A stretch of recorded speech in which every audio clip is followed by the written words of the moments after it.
اگر چائنا پر ٹیرف بڑھتے ہیں، آپ کہہ رہے ہیں کہ ڈیفینیٹلی پاکستان پہ بھی اس کا امپیکٹ آئے گا، لیکن پاکستان کے کیا ایسے خدشات پائے جاتے ہیں کہ آنے والے دنوں میں پاکستانی پروڈکٹس، جیسے کہ ہماری امریکہ کے ساتھ ہم سمجھا جاتا ہے کہ لارجسٹ ایکسپورٹر ہے پاکستان، تو ہماری پروڈکٹس پہ بھی ٹیرف لگ سکتے ہیں؟ اگر لگیں گے تو وہ کس صورتحال میں لگ سکتے ہیں؟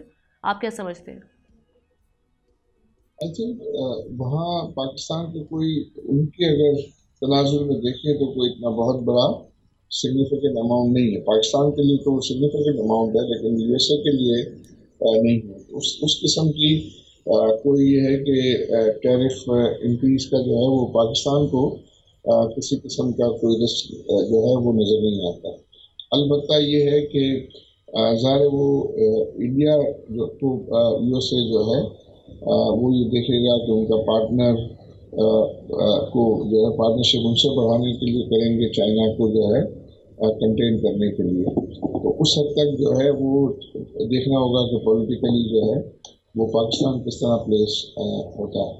بٹ نیٹ بیسس پر آئی بلیو کہ پاکستان ان کے کوئی بہت زیادہ رڈار پہ نہیں ہے، لہٰذا وہ پاکستان کے یہ معاملات جو ہے میں سمجھتا ہوں کہ جس طرح میں نے پہلے کہا کہ یہ نیوٹرل ٹو پازیٹیو نظر آتے ہیں. اور پاکستان کتنی پوٹینشیل آپ دیکھتے ہیں کہ مزید اپنی جو ٹریڈنگ ٹائز ہے ان کو بہتر کر سکتا ہے؟ کن سیکٹرز پر ہم کام کر سکتے ہیں اپنی ایکسپورٹ بڑھانے کے لیے امریکہ کے ساتھ؟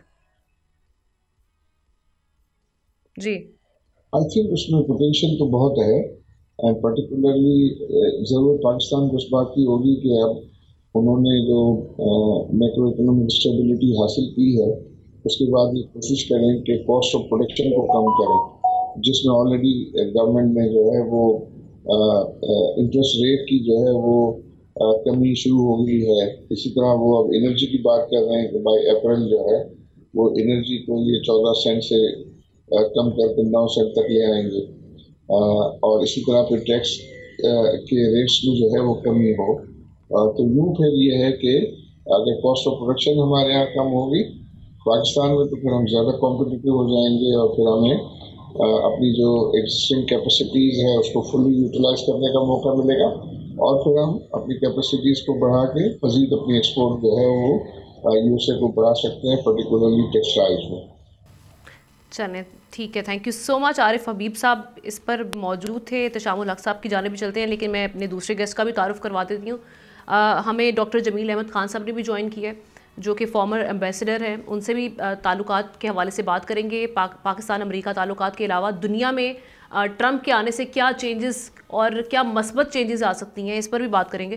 لیکن احتشام صاحب، سب سے پہلے آپ کی جانب آ رہی ہوں. یہ اب آپ کس طرح سے دیکھ رہے ہیں پاکستان اور امریکہ کے جو تعلقات ہیں وسیع تر مفاد میں؟ اگر دیکھا جائے تو ظاہر سی بات ہے پاکستان، جس طرح سے ابھی حالیہ ہم نے بات بھی کی تھی کہ کچھ معاملات میں جب پاکستان پر انہوں نے جو پاکستان کے نیوکلیئر پروگرام کو لے کر کچھ سینکشنز کی بات کی یا کچھ معاملات ایسے ہوئے، اس میں ہم نے ایک جواب تو دے دیا.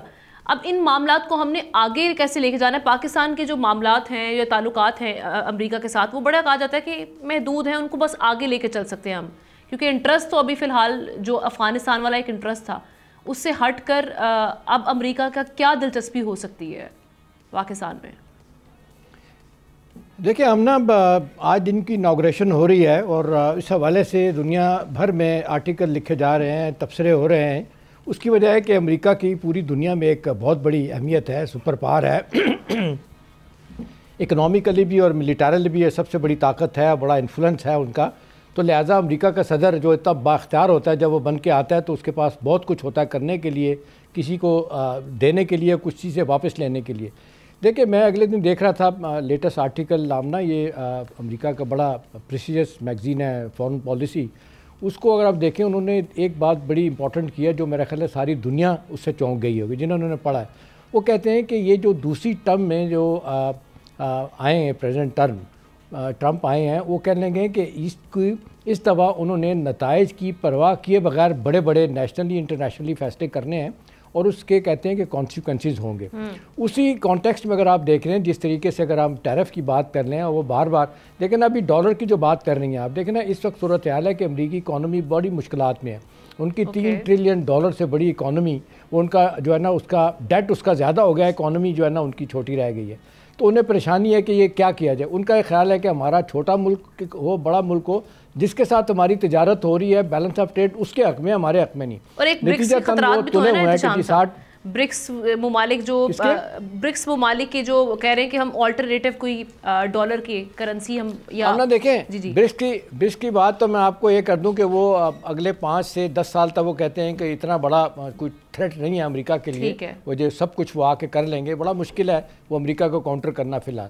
لیکن اس وقت امریکہ کی ساری دلچسپی چائنا کے ساتھ, اور کہا جا رہا ہے کہ امریکہ اور چائنا جو ہے نا یہ دونوں بیٹھ کے فیصلہ کریں گے گلوبل سٹیبلٹی کیسے آئے گی.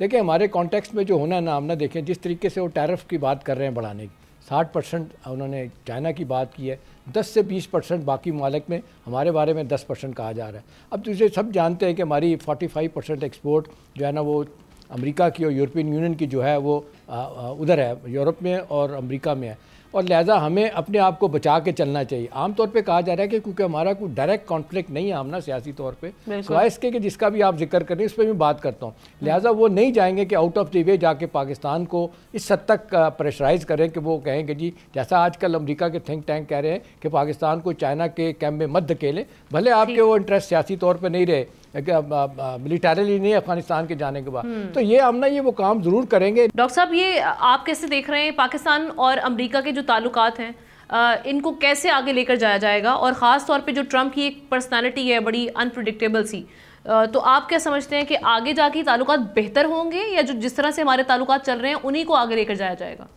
میں کہہ رہا ہوں کہ اتنے ہی ہماری کارآمد ہوں گے ریلیشن جتنے کی ہم خود اس میں محنت کریں گے اور خود ہم ڈائنامزم کے ساتھ اپنے ڈپلومیسی کو کریں گے. کیونکہ اگر ہم نے ایسا نہیں کیا اور سنگل ڈائمینشن ڈپلومیسی کے تحت اگر ہم چلے تو ظاہر ہے ہمیں فائدہ اس سے نہیں ہوگا. کیوں؟ اس لیے کہ تغیرات دنیا کے بدل رہے ہیں. ٹرمپ 2 کا جو فیز آ رہا ہے, ٹرمپ 2.0 کا جو فیز ہے, اس میں بالکل یہ بات درست ہے کہ ان کو لوور ہاؤس میں اپر ہاؤس میں بالکل اتنی زیادہ طاقت حاصل ہے کہ وہ جو بل چاہیں منظور کرائیں گے اور جو فیصلے کریں گے. ان کی ایک تو ظاہر ہے امریکہ کی اپنی طاقت ہے, لیکن ان کی دونوں ہاؤسز میں اتنی طاقت ہے ان کو مزاحمت نہیں ملے گی. تو اس لحاظ سے دنیا میں جو بھی تبدیلی لانا چاہتے ہیں, اور اس میں کو تقریباً اپنے کمپین کے دوران انہوں نے اناؤنس کر دیا 3 کلیدی باتیں جو ہم بہت دفعہ ڈسکس کر چکے ہیں. اس میں ایک جو ہے وہ ڈیپورٹیشن کی بات ہے, دوسری جو بھی بات ہو رہی تھی کہ وہ ٹیرف کی بات ہے, اور تیسری ان کے اپنے ملک کا مسئلہ ہے, ایبارشن کی بات ہے.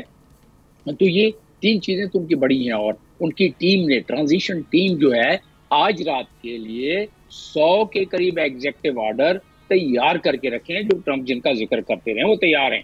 اس میں بہت ساری چیزیں سامنے آئیں گی, اور اس میں president of United States of America کو, یونائٹڈ اسٹیٹس کو یہ اختیار حاصل ہے ان کے کانسٹیٹیوشن کے آرٹیکل 2 سیکشن 1 کے تحت کہ وہ ایگزیکٹو آرڈر کے تحت اپنی بات منوا سکتا ہے, اپنی پالیسی امپلیمنٹ کر سکتا ہے. تو یہ ایزی نہیں لیا جا سکتا. اب رہا سوال کہ اس کا گلوبل جیو پولیٹیکل تناظر میں کیا اثرات ہوں گے. دیکھیے لوگ چپ تو بیٹھے نہیں گے. اس وقت کوئی 2017 کے بعد یہ یونیپولر ورلڈ تو رہا نہیں, 2017 کے بعد یہ ملٹی پولر ورلڈ ہو گیا ہے, چائنا ہے, رشیا اس میں شامل ہے. تو لہٰذا جو باقی قوتیں ہیں وہ بھی تو اپنی قوت دکھلائیں گی. اگر ان کو ان پہ اگر ٹیرف لگے گا تو وہ بھی ٹیرف لگائیں گے. جواباً ٹھیک ہے ان کا مال اتنا اس طرف کم ہو یا زیادہ ہو, لیکن بہرحال ان کو جواباً ایک ریسیپروسٹی کے تحت تو وہ ضرور اس پہ ایک رد عمل دیں گے. اسی طرح یورپ سر جوڑ کے بیٹھا ہوا ہے پورا کہ نیٹو کا کیا بنے گا. پچھلی دفعہ بھی فنڈنگ کم کر دی تھی نیٹو کی, اور وہ کہتے تھے نیٹو کسی کام کا نہیں ہے, یوکرین کی جنگ وہ ختم کروا رہے ہیں, وہ کہتے ہیں نیٹو کی عوام کیوں پیسے دیں نیٹو کو. تو اسی طریقے سے نہ صرف نیٹو بلکہ جو ملٹی لیٹرل فورمز ہیں, جو پیرس ایکارڈ سے پچھلی دفعہ بھی انہوں نے اور آج دفعہ اپنے کمپین کے دوران انہوں نے کہہ دیا کہ یہ فضول چیز ہے نیٹو یا کلائمیٹ چینج, جس طرح کووڈ کے زمانے میں انہوں نے کہا تھا یہ فضول ہے. تو اس لحاظ سے ان کے بہت سارے عمل کو دنیا بڑے تذبذب کے ساتھ دیکھ رہی ہے اور اپنی اپنی کنٹینجنسی پلان تیار کر کے بیٹھی ہے. میں نے نہیں سنا کہ پاکستان میں ہم نے کنٹینجنسی پلان بنایا وہ اپنا کس چیز کی روشنی میں. کوئی اتنا راکٹ سائنس تو ہے نہیں. جو وہ کمپین میں پریزیڈنٹ ٹرمپ کہتے آئے ہیں اس کا ان کی ٹیم نے 100 کے قریب ایگزیکٹو آرڈر بنا لیے ہیں، تو اس کو ایک جگہ بیٹھ کے چارٹ بنائیں، ہمارے لوگ بھی دنیا بنا رہی ہے۔ جمیل صاحب اس میں ایک ایلیمنٹ بھی بڑا امپورٹنٹ ہے، اس پہ بھی آپ ضرور تبصرہ کیجئے گا۔ دیکھیں ایک بات تو ماننی ہوگی کہ جس طریقے سے غزہ میں جنگ بند کرائی گئی، یہ غیر روایتی طریقے سے نیو یارک کا ایک برونکس کا رہنے والا بنیرر، وہ جو کوئی سفارتکار نہیں ہے، اسٹیو وٹکوف، وہ جا کے جس طریقے سے نیگوسیشن کرواتا ہے اور وہ جا کے دباؤ ڈال کے نیتن یاہو پہ اس نے سب کچھ کروایا، اور یہ کہہ کے کہ بھی تمہاری اتنی سپورٹ کرنے کے بعد امریکہ خود آئسولیشن کا شکار ہو رہا ہے، therefore you got to do it، جو ہم آپ کو کہہ رہے ہیں۔ تو اس سے لوگ عام طور پہ کہا جا رہا ہے کہ جو وہاں پہ ان کا ایک تیسرا گروپ جو کہتے ہیں ہارڈ لائنر کا ہے، وہ جو کہتے ہیں کہ اپنے ملک کے اندر کرٹکس جو ہے نا ان کے خلاف بھی، پریس کے خلاف بھی، اور جو بھی ان کے مخالفین کو ان کو فکس کرے گا۔ تو آپ کو نہیں لگتا کہ یہ دور اس لحاظ سے ایک بڑا فرائٹننگ اور ٹیریفائنگ ہوگا کہ جو اہداف انہوں نے حاصل کرنے بائی ہک اور کروک وہ ٹرمپ حاصل کریں گے؟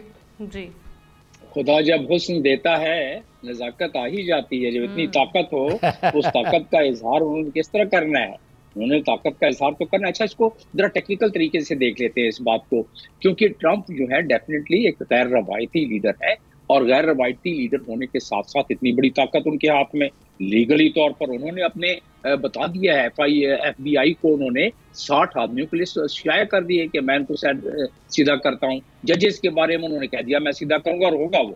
میں آپ کو بتا دوں پچھلی دفعہ بھی جج وہ اپنا سپریم کورٹ کا اپنی مرضی سے لے کے آئے تھے۔ اچھا اسی کیونکہ وہ لیگل اختیار ہے نا ان کا بہت ساری چیزوں میں، تو اسی طریقے سے وہ ڈاؤن سائزنگ کر رہے ہیں اور ان وقت کو اس کام پر لگایا ہوا ہے بہت سارے معاملات پر۔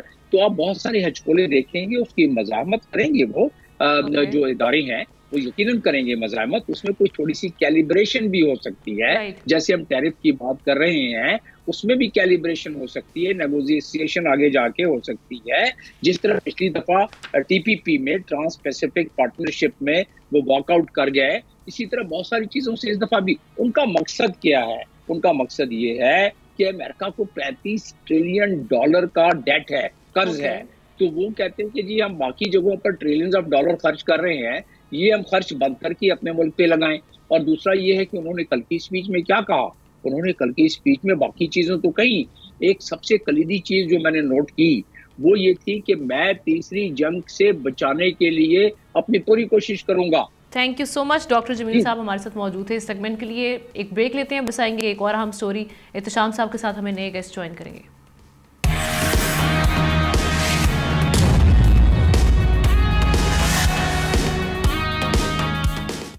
ویلکم بیک ناظرین۔ افغانستان میں طالبان کی عبوری حکومت پر ان کے طرز حکمرانی، معاشی و سماجی ویژن، انسانی حقوق اور خواتین کے حوالے سے ان کے نظریات اور انسداد دہشت گردی پر قابو پانے کے لیے اقدامات کے حوالے سے دنیا بھر میں ہم دیکھ رہے ہیں کہ خدشات برقرار ہیں۔ افغانستان میں موجود ٹی ٹی پی اور دیگر دہشت گرد گروپس کی وجہ سے افغانستان کے سارے ہمسائے ممالک سخت پریشان دکھائی دے رہے ہیں، خاص طور پر پاکستان سب سے زیادہ متاثر ہے۔ ٹی ٹی پی کے حوالے سے پاکستان کے بار بار تحفظات کے باوجود افغان طالبان معاملے کو حل کرنے میں ناکام دکھائی دے رہے ہیں۔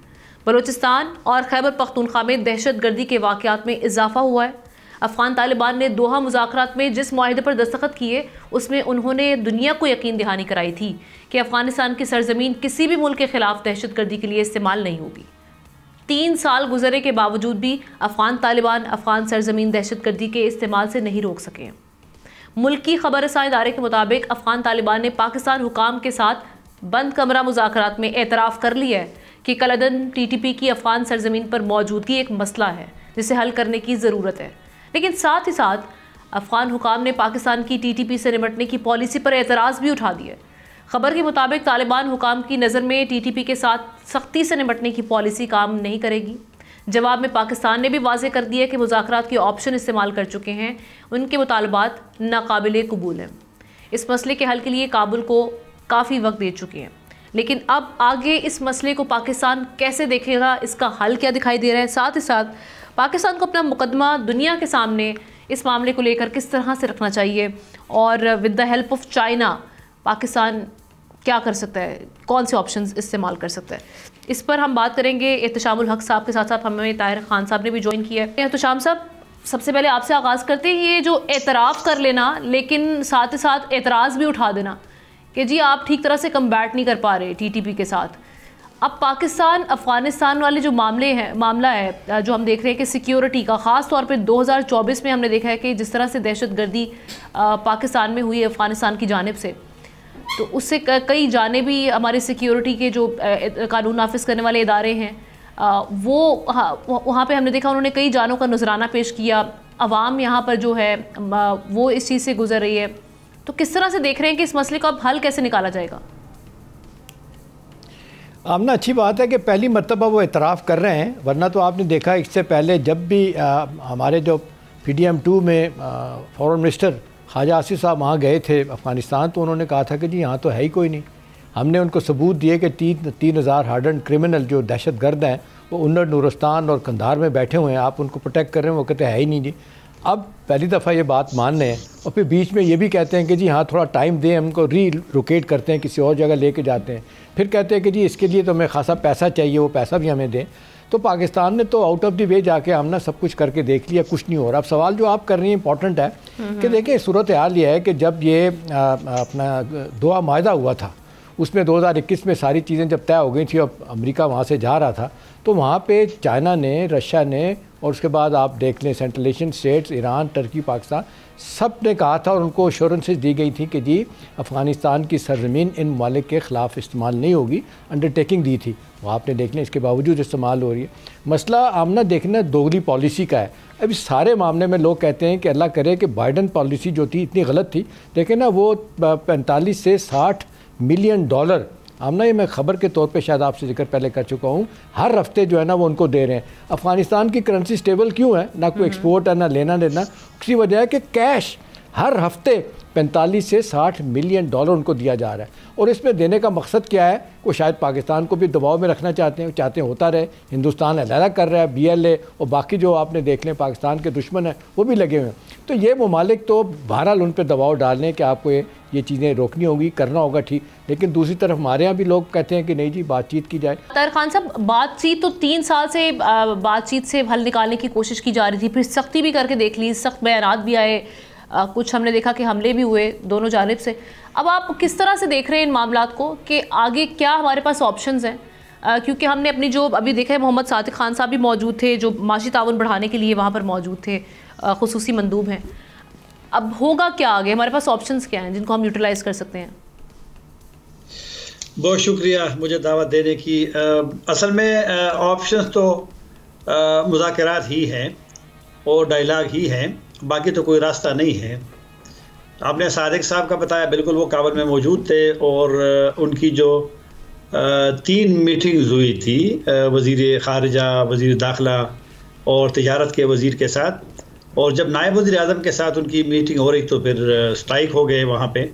تو تھوڑا سا جو اگر آپ ان بیانات کو پڑھیں جو ان ملاقاتوں کے بعد جاری ہوئی تھی کابل سے، تو اس میں ایک امید مطلب ہے کہ ایک ماحول تو مثبت تھا، لیکن بعد میں مجھے نہیں پتا کہ یہاں پر کیا سوچ اس وقت کیا فیصلہ ہوا ہوگا. اس وجہ سے تھوڑا سا وہ جو جتنی بھی چیزیں اس میں حاصل ہو گئی تھی اس میں کافی اہم چیزیں تھیں. اس میں مثلاً ایک جو میری معلومات ہے کہ سیاسی رہنماؤں کا آنا جانا دونوں سائڈ سے اس پہ اتفاق ہوا تھا، بلکہ افغان سفارت خانے نے اس پہ کام بھی شروع کیا ہے. کچھ لوگوں کو دعوت بھی دی گئی تھی، مشاہد حسین صاحب کو، احمد ولی کا بھی میں نے سنا ہے، سراج الحق صاحب کا میں نے سنا ہے، انہیں ایک سیاسی لیڈروں کا اس طرف سے بھی اس طرف سے بھی. پھر کچھ جو معاہدے ابھی تک نہیں ہوئے گزشتہ 3.5 سال میں، مثلا جو ٹرانزٹ ٹریڈ ہے وہ اس کی مدت بہت پہلے ختم ہوئی ہے، نیا معاہدہ ابھی تک اس پہ دستخط نہیں ہوئے، اس پہ بات چیت ہوئی تھی کچھ اور بھی چیزوں پہ.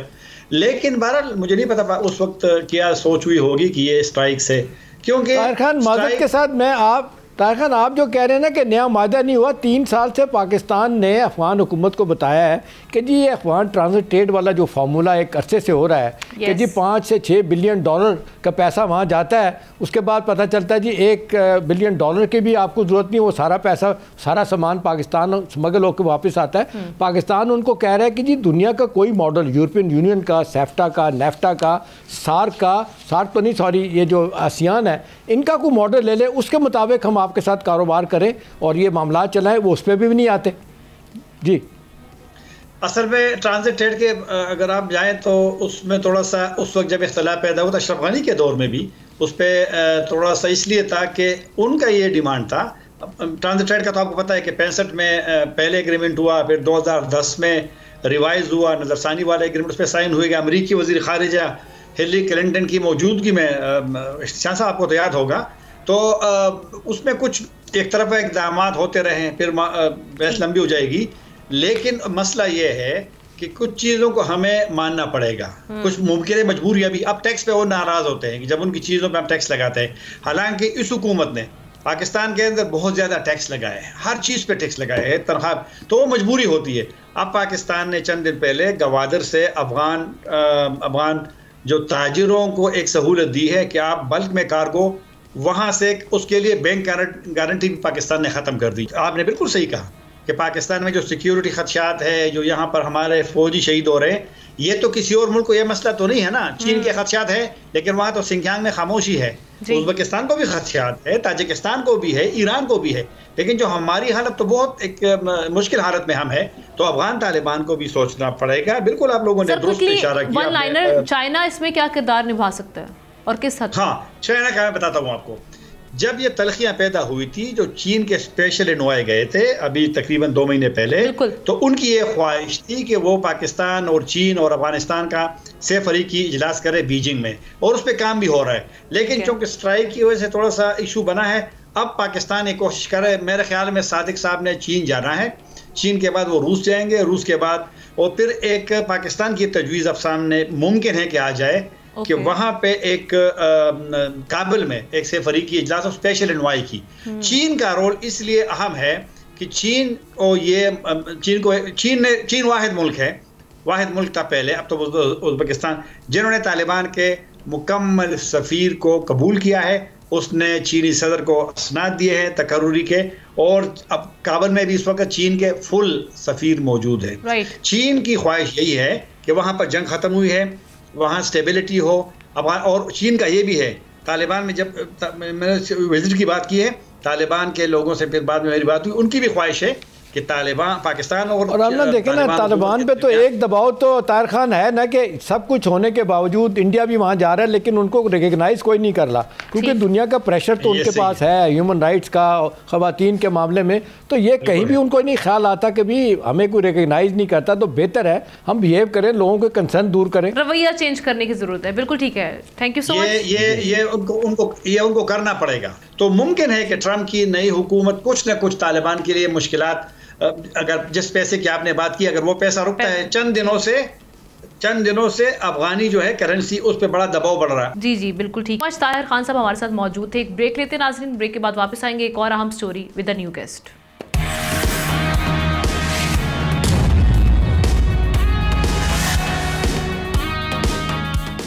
Welcome back. رواں مالی سال کے پہلے 6 ماہ میں تنخواہ دار طبقے نے 158 ارب روپے ٹیکس دیا, جو ایکسپورٹرز کے مقابلے میں 248% زائد ہے. سیلریڈ کلاس طبقے نے گزشتہ مالی سال کے اسی عرصے کے مقابلے میں 38% زائد ٹیکس ادا کیا. FBR کے مطابق جو آپ کا سیلریڈ کلاس طبقہ ہے وہ ملک میں سب سے زیادہ ٹیکس دینے والا تیسرا طبقہ بن چکا ہے, جس سے گزشتہ مالی سال میں 368 ارب روپے ٹیکس وصول کیا گیا, جو مالی سال 2023 کے مقابلے میں 103 ارب 74 کروڑ یعنی تقریباً 40% زیادہ بنتا ہے. حکومت نے رواں مالی سال 1300 ارب روپے ٹیکس کلیکشن کا ٹارگٹ رکھا ہے, لیکن حکومت کرنٹ فسکل ایئر کے فرسٹ کوارٹر میں ہدف حاصل کرنے میں ناکام ہو گئی ہے. ٹیکس اہداف کو حاصل کرنے کے لیے حکومت نے مزید سختی کرنے کی پلاننگ کر لی ہے. اس سلسلے میں حکومت جلد نان فائلرز پر پابندیاں لگانے جا رہی ہے, جس کے مطابق نان فائلرز 800 cc سے زیادہ گاڑیوں کی خریداری, بکنگ, رجسٹریشن, اس حوالے سے کہا جا رہا ہے کہ جائیدادیں نہیں خرید سکے گی اور نہ ہی مقررہ حد سے زیادہ سٹاک کی خریداری کر سکیں گے. نان فائلرز بینک اکاؤنٹ نہیں کھلوا سکیں گے اور بینکنگ ٹرانزیکشنز کی تعداد پر بھی پابندی ہوگی. FBR کے نمبرز کے مطابق اس وقت ملک میں ایکٹیو ٹیکس پیئرز کی جو تعداد ہے وہ 48 لاکھ ہے. اندازہ کریں کہ ہمارا 25 کروڑ آبادی والا ملک, اس میں محض 48 لاکھ لوگ انکم ٹیکس ادا کرتے ہیں. اگر اسی صورتحال یہی برقرار رہتی ہے تو حکومت کیسے رواں مالی سال کا اتنا بڑا ٹیکس ہدف حاصل کر پائے گی؟ ڈسکشن کا آغاز کرتے ہیں احتشام الحق صاحب کے ساتھ. ہمیں ٹیکس ایکسپرٹ ذیشان مرچنٹ صاحب نے بھی جوائن کیا. تھینک یو سو مچ سر وقت نکالنے کے لیے. آپ ہی کی جانب آ رہے ہیں. آپ کا سیلریڈ طبقہ سب سے زیادہ ہم دیکھ رہے ہیں کہ ٹیکس ادا کر رہا ہے, لیکن ابھی تک ہم جو کہتے ہیں کہ ٹیکس نیٹ اس کو براڈ کرنے کی ہم باتیں کرتے ہیں, لیکن وہ ابھی تک وسیع نہیں ہوا اس طرح سے. جی بسم اللہ الرحمن الرحیم. Thank you very much. میں ہمیشہ سے یہ کہتا ہوں کہ سیلریڈ کلاس جو ہے وہ تو ہمیشہ سے گنے کی مشین میں پستا ہی ہے اور مزید پس رہا ہے اب. اور آپ نے خود ہی بتا دیا کہ اس وقت پاکستان میں جو 3rd نمبر کا جو ہائیسٹ ٹیکس دے رہے ہیں وہ سیلریڈ کلاس دے رہے ہیں. تو یہ آپ کو ایک آئی اوپنر ہونا چاہیے کہ جن کو ہم کہتے ہیں کہ یہ ملک میں جو ایکسپورٹر ہمارے ملک میں فورن ایکسچینج لاتے ہیں وہ کسی گنتی میں شمار نہیں ہو رہے, اور جو ریٹیل سیکٹر ہے وہ کسی گنتی میں شمار نہیں ہو رہا, اور جو ہمارے دوسرے سیکٹرز ہیں ایگریکلچر سیکٹر وہ کسی گنتی میں شمار نہیں ہو رہا. لیکن سیلریڈ کلاس ان کو کوئی ایکسپینسز, ان کو کوئی ڈیڈکشنز الاؤڈ ہی نہیں ہے اپنی تنخواہ سے کہ جس پہ ان کو بینیفٹ ملے. جو تنخواہ ملتی ہے گراس پہ ٹیکس کٹ جاتا ہے. تو میں سمجھتا ہوں کہ سیلریڈ کلاس کے ساتھ اس وقت بہت ہی زیادہ زیادتی اس سینس میں ہو رہی ہے کہ جو بھی اگر 10 لاکھ روپے یا 8 لاکھ روپے تنخواہ مہینہ وار کمانے والا بندہ ہے تو وہ 40% جو ہے اپنی تنخواہ کا وہ گورنمنٹ کو دے دے گا. اس کا مقصد یہ ہے کہ 3 لاکھ روپے تو 8 لاکھ میں سے وہ تنخواہ اپنی گورنمنٹ کو دے دے گا, یعنی اس کو گھر مل کے جا رہی ہوگی کوئی 5 لاکھ روپے. یہ ایک بہت زیادہ انجسٹس ہے ٹو دا سیلریڈ کلاس. اب آ جائیے کہ کیوں ٹیکس بیس ہمارا بڑھ نہیں رہا, تو اس کی وجوہات یہی ہے کہ ہم نے اتنے زیادہ ٹیکسز لگا دیے ہیں. آپ نے ابھی فرمایا کہ 48 لاکھ لوگ جو ہے وہ ٹیکس ریٹرن فائل کرتے ہیں, لیکن ٹیکس تو ہر بندہ دے رہا ہے, چاہے وہ دودھ خرید رہا ہے, چاہے وہ گروسری خرید رہا ہے, چاہے انڈائریکٹلی ٹیکس دے رہا ہے. چونکہ یہ اس وقت ہمارے ملک کا ایک المیہ ہے کہ تقریباً 70% جو ٹیکس ہے اس سے بھی زیادہ میرے خیال سے وہ ود ہولڈنگ کی مد میں کلیکٹ ہوتا ہے. اور یہ چونکہ سارا ود ہولڈنگ ہے تو یہ ریگریسو سسٹم ہوتا ہے. چونکہ ود ہولڈنگ ٹیکسز میں آپ کو یہ نہیں پتہ چلتا کہ کون کنزمپشن اس کی کر رہا ہے. جو خریدنے جائے گا اس کے اوپر ٹیکس لگ جائے گا, تو امیر اور غریب کی تفریق نہیں ہوتی. تو ملک میں لیکن وہ سوال ہمارا کہ 1300 بلین روپے کا جو ٹیکس کلیکشن کا جو ٹارگٹ سیٹ کیا گیا اس کو اچیو کیسے کرے گی, یہ آپ کا ٹیک لوں گی. میں احتشام صاحب کو بھی ان کا بھی ٹیک لے لیتی ہوں اس معاملے پہ. احتشام صاحب, ابھی گورنمنٹ اس سلسلے میں کچھ پلان آؤٹ کر رہی ہے کہ آپ نے جو ٹیکس نیٹ بڑھانا ہے اس کو وسیع کر لیا جائے, جو ریفارمز ٹیکس ریفارمز لانے کی باتیں کی جاتی ہیں وہ اب نافذ کی جائیں, بجائے کہ ہم سیلریڈ کلاس طبقے کو پیسیں اور اس سے پھر ہمیں جو شارٹ فال دیکھ رہے ہیں وہ بھی ہم کور نہیں کر پا رہے, اس گیپ کو فل نہیں کر پا رہے.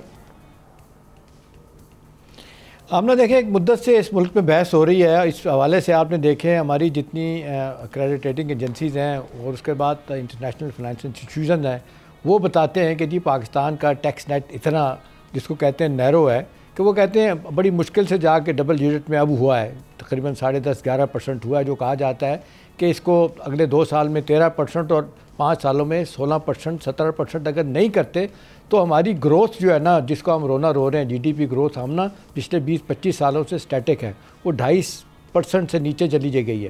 اب جب تک 6% پلس اگر گروتھ نہیں ہوتی تو 25 کروڑ لوگوں کا جینا مشکل ہو جائے گا اس ملک میں. اب سوال یہ کہ آپ کی پریمیئر ایجنسی FBR, ابھی دیکھیں آپ ریفارم کی بات کرتے ہیں, ہم نہ کوئی ریفارم ہو رہی ہے, نہ اس کا کوئی سٹرکچر تبدیل کرنے کی بات ہوتی ہے. جب بھی دباؤ آتا ہے وہ نی جرک ریئیکشن, ان پہ ٹیکس لگا دیں. یہ جو آلریڈی پھنسے ہوئے ہیں, آپ کو یاد ہے کہ ابھی پچھلے دنوں جب بات ہو رہی تھی, جب پہلے سمائی میں ہدف ان کا تقریباً 350 ارب سے کم ہوا تھا, اب تو آپ دیکھ لیں پہلے 6 ماہ میں ہمارا 13 ٹریلین کا جو تھا اس میں 6000 ارب روپے کا 6 ٹریلین کا جو ہمارا ہدف تھا وہ پورا نہیں ہوا. لہٰذا انہوں نے کہا جی اب کیا کیا جائے, اس کو پکڑ کے ٹیکس لگا دیا جائے اس کو. ابھی ورچولی آپ نہ دیکھیں 45% یہ ٹیکس ہے, پھر ایک سرچارج ہم پہ لگا ہوا ہے, 50% سے زیادہ آپ تے دیکھنے سیلریڈ کلاس جو ہے نا ان کو ٹیکس دینا پڑ رہا ہے. تو ذیشان بالکل صحیح کہہ رہے ہیں, یہ کیوں نہیں دیکھیں نا ٹیکس لیب کیوں نہیں کم کرتے اس کو, آپ کیوں نہیں بھائی جو آپ دیکھ لیں. ہمیں کہا جاتا تھا کہ جی 2 ٹیکس رہ جائیں گے الٹیمیٹلی, ایک آپ کا سیل ٹیکس رہ جائے گا اور ایک انکم ٹیکس رہ جائے گا. ہیوج ٹارگٹ جو انہوں نے سیٹ تو کر لیا ہوا ہے, لیکن اس میں ہم شارٹ فال بھی دیکھ رہے ہیں, اور ساتھ ہی ساتھ یہ FBR کی جو ڈیجیٹلائزیشن ہے اس سے کس حد تک فرق پڑے گا, اس پہ بھی ذرا کامنٹ کر دیں.